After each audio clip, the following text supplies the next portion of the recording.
नमस्कार, सत श्री अकाल, आदाब दोस्तों।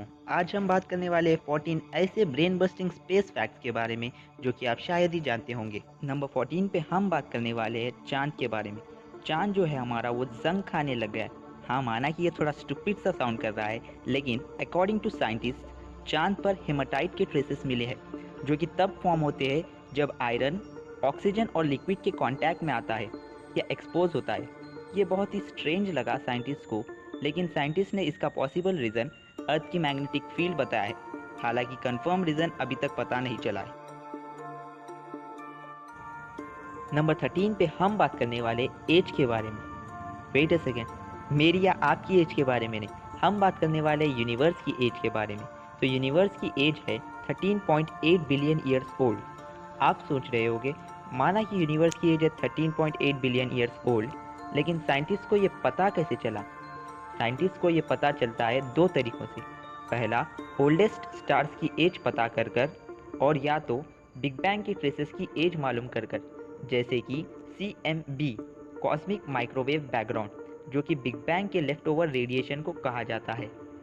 अब ये मत पूछने लगना कि यूनिवर्स की बर्थडे कब है। Jokes apart, moving on to fact number 12। Fact number 12 में हम बात करने वाले हैं मर्क्यूरी एंड वीनस के बारे में। मर्क्यूरी और वीनस सिर्फ दो ऐसे प्लैनेट है पूरे सोलर सिस्टम में जिनका कोई चांद नहीं है, यानी कि mercury and Venus does not have a moon. 11th fact ये है कि अगर आपका वेट अर्थ पर ज़्यादा है तो आपका वेट मार्स पर कम हो जाएगा। ज़रा रुकिए, ये एक महीने में 20 केजी कम वाली टेलीशॉपिंग की स्कीम नहीं है। ये होता है लेस ग्रेविटी की वजह से। Mars has less gravity as compare to Earth. For example, a person weighing 100 kgs on Earth will weigh 37 kgs on Mars. अगली बार कोई आपको मोटा कहेगा तो आप उसे ये कहना कि मैं मोटा नहीं हूँ, मैं सिर्फ गलत प्लैनेट में पैदा हुआ हूँ। Disclaimer: in this fact, I am talking about person's weight in kgs and not his actual mass. Fact number 10 ये है कि हमारे अर्थ पर जितने रेती के दाने हैं उनसे कहीं ज़्यादा यूनिवर्स में तारे हैं। रिसर्च के हिसाब से हर एक रेती के दाने के लिए हमारे यूनिवर्स में 10,000 तारे हैं approximately. Fact number 9, space is completely silent. जी हाँ, स्पेस में आवाज़ें नहीं आती। ऐसा इसलिए होता है क्योंकि स्पेस में कोई मीडियम नहीं है साउंड वेव्स ट्रैवल करने के लिए, which makes radio the only communication source available. अगली बार आपके घर के पास कोई कंस्ट्रक्शन वर्क चल रहा होगा तो आपके लिए स्पेस ट्रिप अच्छा ऑप्शन है। Just kidding. Moving on to fact number 8। Fact number 8, Apollo astronauts जो सबसे पहले मून पर लैंड किए थे, तब वो लोग उनके फुटप्रिंट्स छोड़कर आए थे और वो अभी तक विजिबल है और आने वाले 100 मिलियन ईयर्स या उससे ज़्यादा वक्त के लिए रहेंगे, क्योंकि मून पर हवा, पानी या कोई भी ऐसा एलिमेंट नहीं है जो कि उस फुटप्रिंट्स को मिटा सके। फैक्ट नंबर 7 इज़, अगर स्पेस में कोई दो मेटल्स एक दूसरे को स्टिक होते हैं तो वो दो मेटल्स वेल्ड हो जाते हैं और हमेशा के लिए चिपक जाते हैं। This is because of cold welding phenomena. ये स्पेस में स्पेसिफिकली इसलिए होता है क्योंकि स्पेस में ऑक्सीजन नहीं है। अर्थ पर ऑक्सीजन है और अर्थ पर ऑक्सीजन मेटल सरफेसेस के ऊपर ऑक्सीडेशन लेयर फॉर्म कर देता है, जिसकी वजह से metals do not stick to each other. लेकिन due to absence of oxygen in space, two metals get stuck to each other just like magnets. Fact number 6, a day on Venus is similar to a year on Earth. Yes, it's true. One day on Venus is equal to 243 days on Earth. यानी कि Venus का एक दिन अर्थ के 243 दिन के बराबर है। ये इसलिए होता है क्योंकि वीनस के रोटेशंस अर्थ के मुकाबले बहुत ज़्यादा स्लो है। फैक्ट नंबर 5, एस्ट्रोनॉट्स का जो स्पेस सूट होता है उसका कॉस्ट होता है 12 मिलियन US डॉलर्स, जो कि इंडियन रुपीस में कन्वर्ट किया जाए तो लगभग 87 करोड़ रुपीस होता है।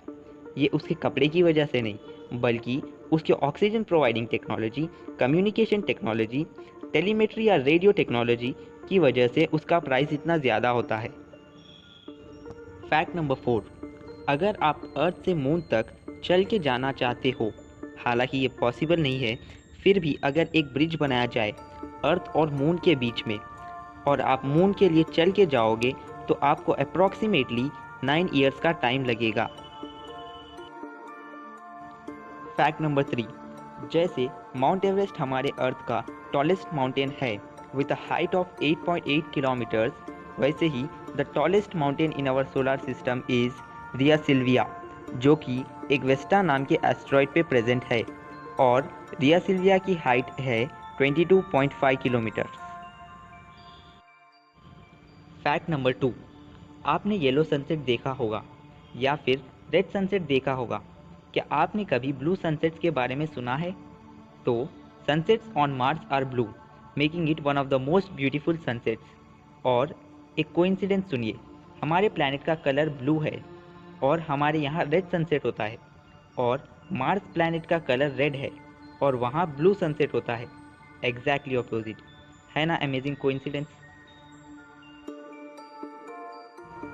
फैक्ट नंबर 1, क्या आपको टाइम डायलेशन के बारे में पता है? अगर नहीं तो मैं आपको सिंपल वर्ड्स में समझाने की कोशिश करूँगा। अकॉर्डिंग टू रिसर्च, अगर आप कहीं दूर से जैसे कि 100 मिलियन किलोमीटर्स अवे फ्रॉम अर्थ से अर्थ को देखते हो तो आपको अर्थ का करंट सिनेरियो नहीं दिखेगा, आपको अर्थ का सेंचुरीज पहले का सिनेरियो दिखेगा। Now I will explain you the science behind it. जैसे कोई आपसे 20 फीट दूर है और आपको पुकार रहा है, तो आप तक साउंड पहुंचने के लिए टाइम लगेगा, चाहे वो टाइम 0.01 मिली सेकेंड से क्यों ना हो, लेकिन टाइम तो लगेगा। जैसे यहाँ पर साउंड वेव्स ट्रैवल करने के लिए वक्त लग रहा था, वैसे ही जैसे डिस्टेंसेस बढ़ेंगी वैसे ही टाइम भी बढ़ेगा। Now applying the same concept in other scenario, जैसे हमें पता चला साउंड वेव्स ट्रैवल करने के लिए टाइम लगता है, वैसे ही लाइट वेव्स ट्रैवल करने के लिए भी टाइम लगता है, और वास्ट डिस्टेंसेस में तो और भी ज़्यादा टाइम लगता है।